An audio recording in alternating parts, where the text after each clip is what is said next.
নমস্কার। Assam prime network থেকে আমি ইন্দ্রাণী আপনাদের স্বাগত জানাচ্ছি। ডিজে সাংস্কৃতিক ভিড়েও অটুট লোক সংস্কৃতির শিখর। খোয়াইয়ে আজও ঘরে ঘরে ফিরল মকর সংক্রান্তির কীর্তন ধারা।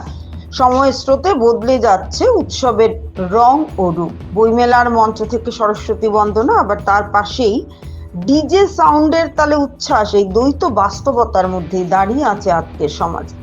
বাঙালির 12 মাসে 13 পার্বণে আধুনিকতার নামে যেখানে ক্রমশ অপসংস্কৃতির ছায়া ঘনাচ্ছে, সেখানে কিছু কিছু ঐতিহ্য এখনো অমলিন, অটুট ও জীবন্ত।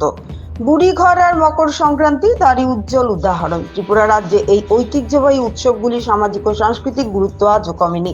আজ বেলা গড়াতেই খোয়াই সহ বিভিন্ন এলাকায় কীর্তনিয়া দল হাতে খোল, কণ্ঠে ভক্তির সুর তুলে বাড়ি বাড়ি ঘুরে পড়েন। তাদের পেছনে পেছনে ভক্তিকামী মানুষের ঢল। কেউ লুট ধরছেন, কেউ গলায় মিলিয়ে নিচ্ছেন নাম সংকীর্তন। 8 থেকে 80 বয়সের কোনো ভেদাভেদ নেই, সকলেই এক স্রোতে মিলিত। খোয়াইয়ে এই চিরাচরিত প্রথা আজও গভীর নিষ্ঠা ও আবেগের সঙ্গে ধরে রেখেছেন ধর্ম ও সংস্কৃতি প্রেমী মানুষ। আধুনিকতার ঝাঁপটায় যখন বহু উৎসব কেবল আড়ম্বরেই সীমাবদ্ধ, তখন এই কীর্তন ধারা যেন স্মরণ করিয়ে দেয় শিকড়ের টান, লোক সংস্কৃতির প্রাণশক্তি আর প্রজন্মের পর প্রজন্ম বয়ে চলা বিশ্বাসের ধারাবাহিকতা।